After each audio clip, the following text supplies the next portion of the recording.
What the fuck? Oh my god. Joey credit. Fuck off, please. Welcome back to episode 10, the final task for the final 5. We're also going to look through the business plans of the final 5, so stay tuned for that. But first, grab yourself a drink, grab yourself a snack, and let's watch episode 10.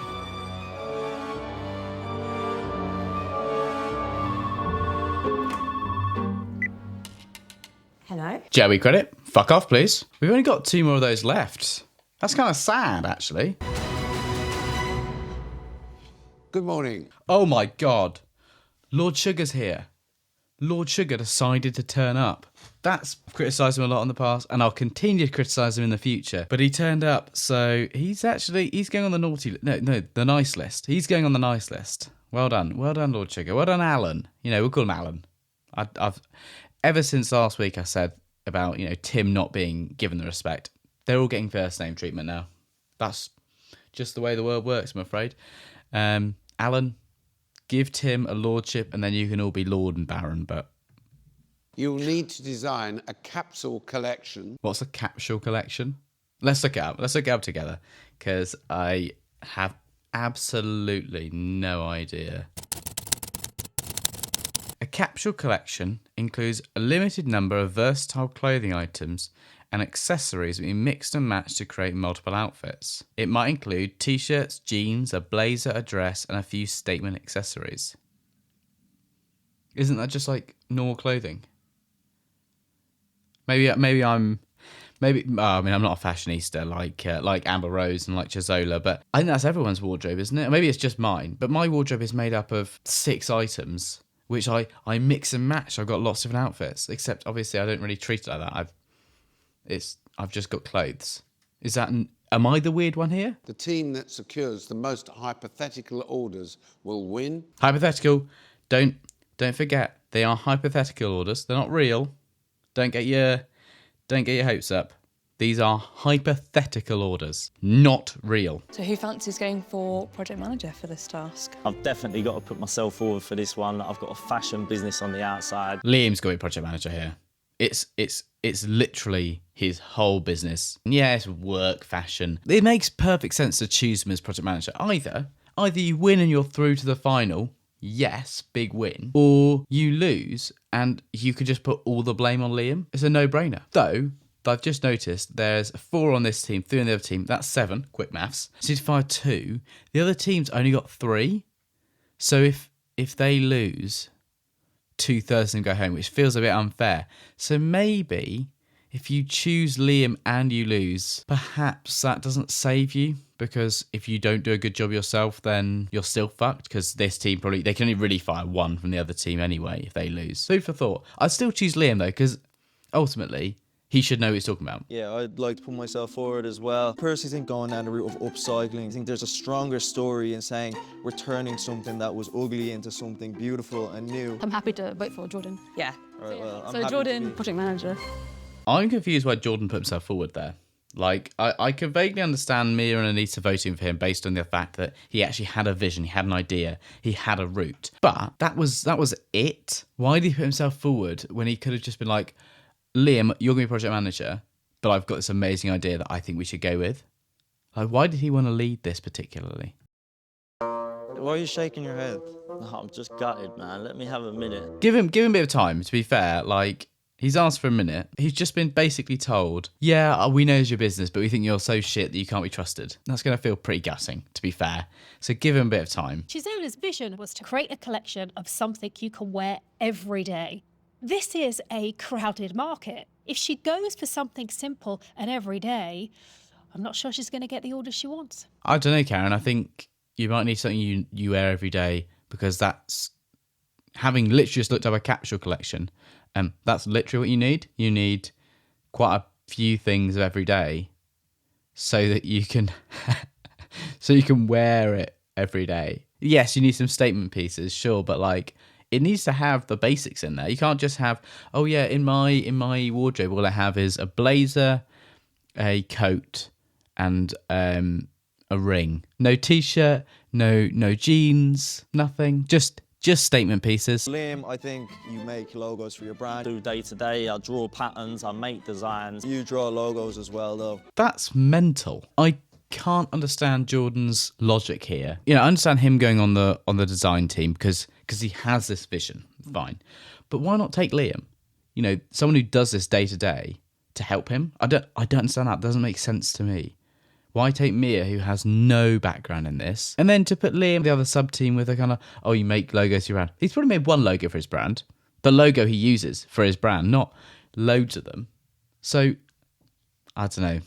A poor project management decision, it feels like. Could we be experimental and offer a dress on our range? I don't really want to do a dress. I think if we want to keep it inclusive. I love it. Yeah, let's be inclusive. What, with the dress? No, with the jacket, t-shirt and jeans. Who's that including? Like, you know, inclusive is the idea that you include everyone. Now, I'm not saying necessarily they should do a dress. That would be inclusive to do a dress. That would be, you know, that would be inclusive by definition. Not doing a dress is not specifically inclusive. You know, it could be inclusive, you know, it depends what you do, what route you go down. But to say not doing a dress, I want to be inclusive, is interesting use of language. I had express up. Yeah. Express up. I'm assuming it's express yourself. Up. I don't know what the up means. Up yours. Upcycle. Express yourself. Upcycle. The problem is express up sounds like a kind of delivery service. Like it's in your door. Like that. Not a clothing brand. Well, anyway, you know, we'll see the logo. Maybe the logo will kind of bring it back together. I think that looks sweet, yeah. Yeah. Alright, cool. Yeah, that doesn't look great. It looks more like a delivery company out of the arrow. It doesn't scream fashion to me. It screams not a lot actually in terms of brand imagery. But it definitely doesn't scream. It screams transport company, maybe logistics. Just got to obviously try and include as much about the recycled element as we can. Something clothing. It's I think the word apparel. How about clothing apparel? They're really struggling here. So let's think of some ideas, some names for them. So they're doing women's wear using the plastic from the sea. So we've got to go maybe something kind of aquatic, something nautical, something recycling, something green, scale clothing, or in fact, actually, it's really difficult. I can see where they're struggling. So either you lean into the aquatic or the recycling piece. Refashioned? No, that sounds shit. what about if you just put the word re in front of apparel? Re-apparel. Oh, no. I think that's basically what I said, wasn't it? Re-apparel? I think I said re-clothing. Whatever I said, it was fucking shit. And that is still also fucking shit. Re-apparel. Ugh. For people who would wear it, I think it's exactly what they'd want. That is the rules with clothing that you'd wear. You like it. If you like clothing, you'll wear it, and if you're wearing clothing, you're gonna like it.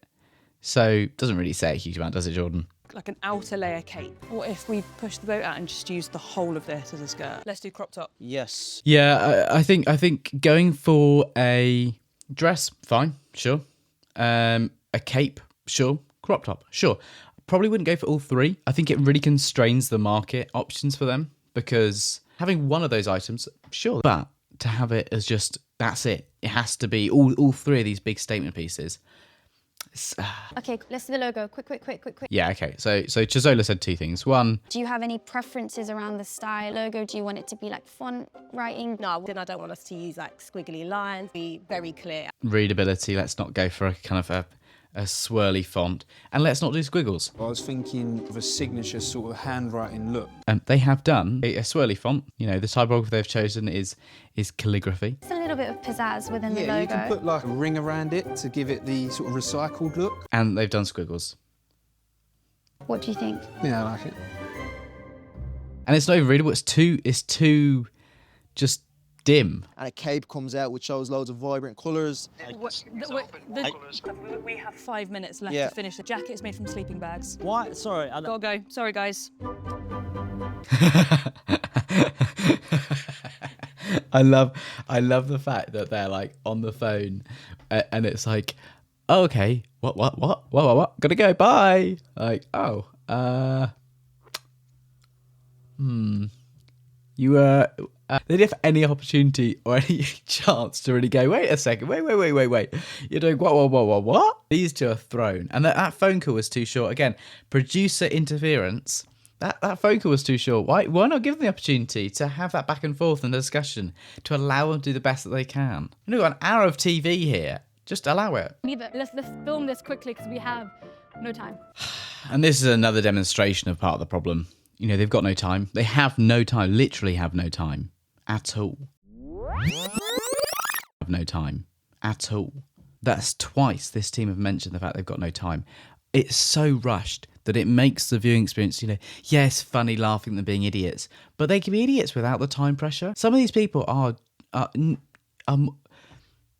of these people are morons, okay? I wasn't sure I was going to say it, but some of these people are, and that's okay. You know, you can be a moron. I'm not going to judge you for it. And we are forcing them to make even worse decisions by giving them, 20 minutes to film an ad. That's unrealistic and unfair.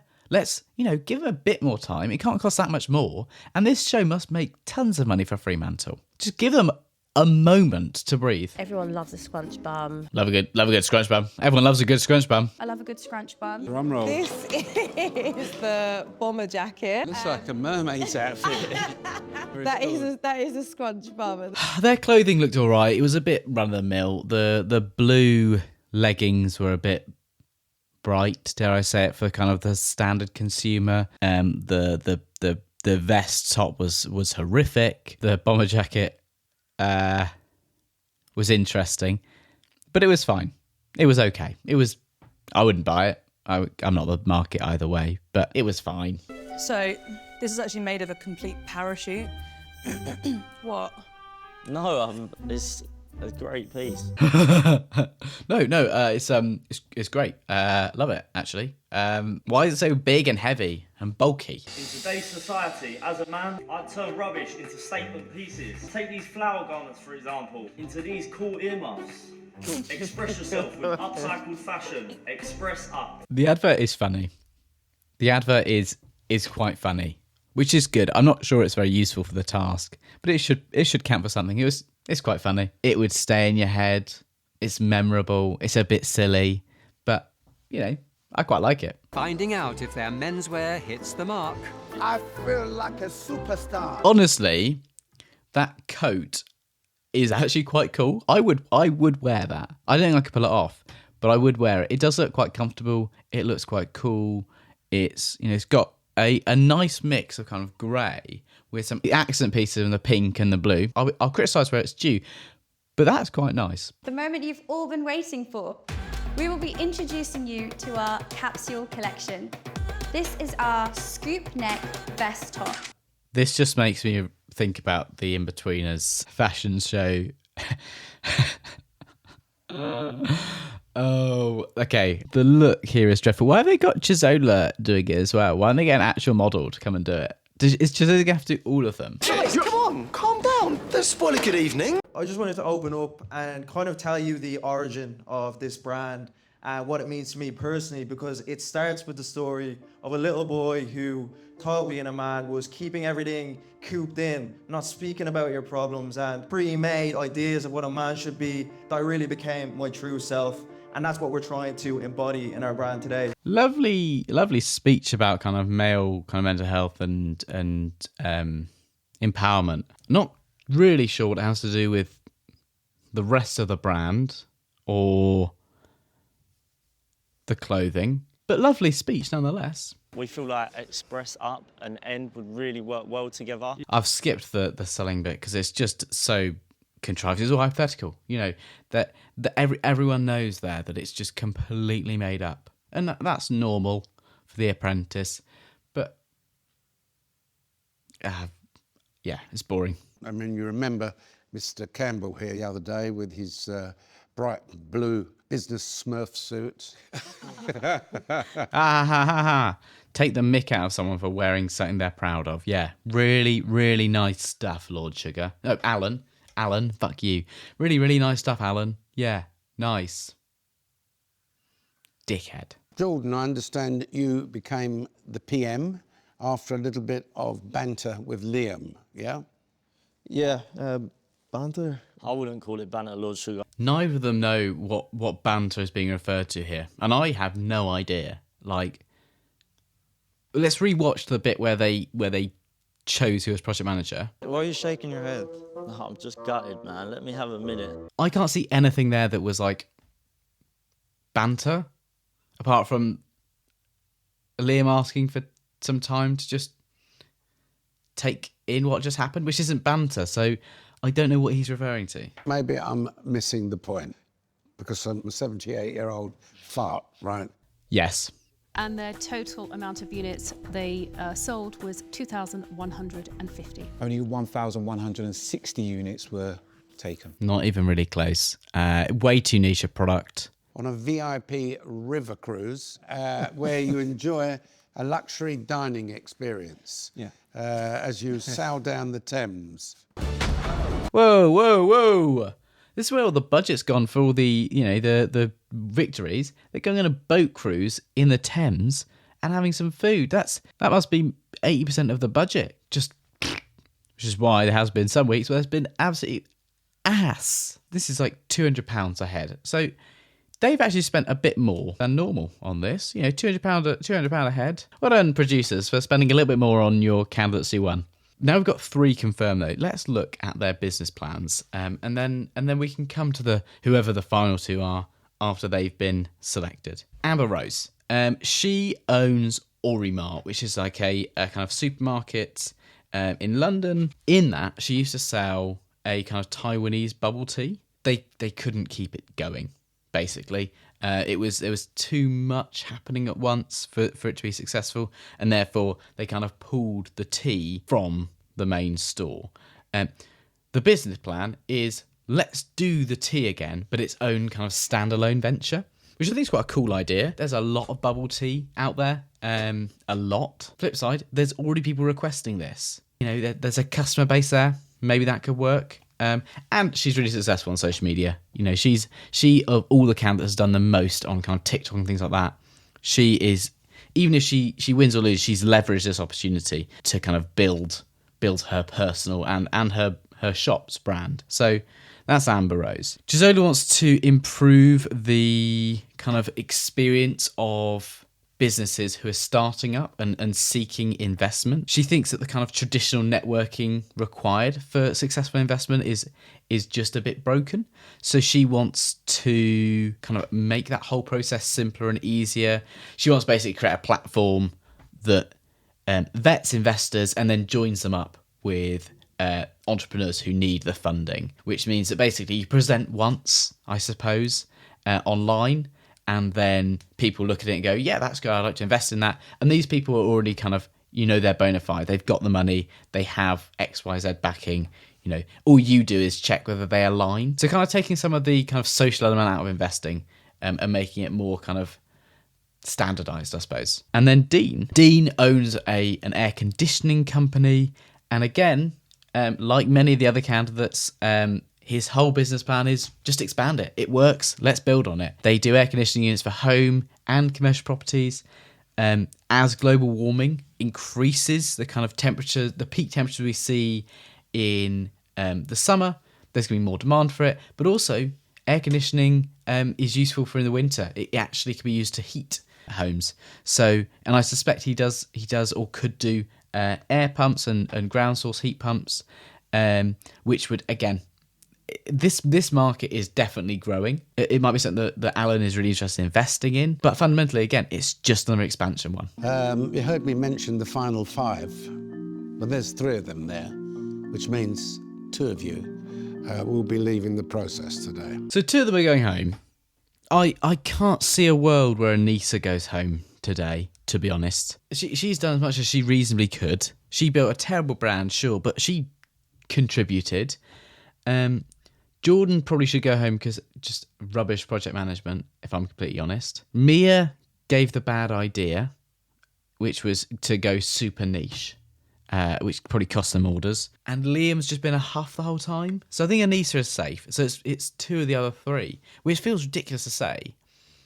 That, fundamentally, Liam was guaranteed to go home last week. We all knew that. I said that last week, that Liam obviously is going to go home. Oh, stupid question. Liam. Obviously Liam. Liam's fucking shit. Yeah, no, Liam's going home. I miscounted because there's actually 2 of them need to go home. So we're stuck with Mia and Jordan. Jordan did rubbish project management, but But if Jordan goes home, then we've got one man in the final again. I think it needs to be Jordan and Liam, but I don't know if it will be. Chose Express Up. Sounds like a super fast Viagra. Alan, that was almost good actually. The Viagra joke, almost good. Getting better. Right at the end of the series. In a team, despondency, near to what I would call sabotage, if you like. I don't think he sabotaged. You know, yes, he was mardy and he was grumpy and he was moody, and yes, he could have put more effort in. I think it's as bad as Alan's making out. Liam, I can't really forgive anybody for not giving their all, and so it is with regret, Liam, that you're fired. Yeah, I think that was the writing was on the walls there that Liam had to go. He didn't contribute. I think it's a little unfair that he didn't get the opportunity to kind of show and demonstrate the business that he built himself and get to, you know, utilize the skills there. But, you know, he didn't sell it to the rest of his team. He then didn't participate enough. And that's the way the cookie crumbles. So Mia, Anissa, Jordan. Jordan made some terrible calls as project manager. First of all, putting himself forward for it. And then not having Liam actually design the clothes. Error. Mia obviously made an error in going kind of really niche. Anissa, surely safe. But yeah, Jordan, gotta go. Quite impressed with the manner in which you present yourself. And so you're going to be in the final 5, okay? Thank you, Lord Sugar. Okay, right. So now it's... Sorry, whoa. Is now Anissa or Mia? That's... What? Mia, I have to say that you were responsible overall for the disaster of these designs, and therefore, I'm sorry to say that you're fired. What the fuck? Oh my fucking God. Fucking hell. I can't believe Mia's gone. Mia, who was probably on you know, had the best edit, had the strongest acumen, just kept, you know, plugging away week after week and just delivering good performances, just gone like that. That's wow. Okay, let's look at the final 5 and their business plans then. Anissa, she owns Bombay Pizza, which is a kind of Italian Indian fusion pizza business. Basically, she wants to expand it. She wants to open dark kitchens, which I have a lot of views on, mostly negative, to be honest.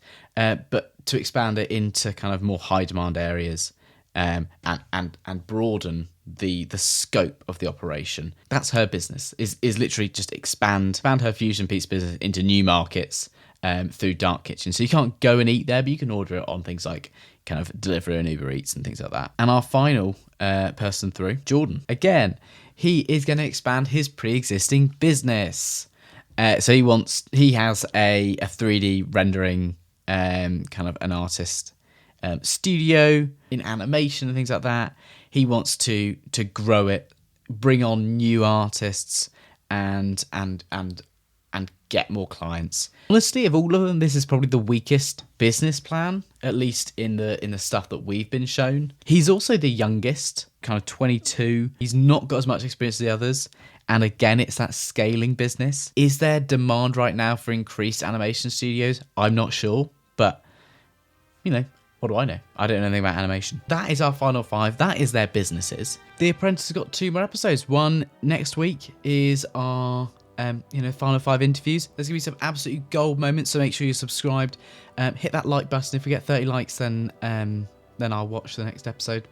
I'll watch it anyway, but like it if you feel like it. We're at 500 subs, so I really appreciate all of your support. Leave a comment who you think is gonna be in the final 2. This has been The Apprentice. I've been Mark, and I'll see you next week for the penultimate episode of The Apprentice. Be a good boy.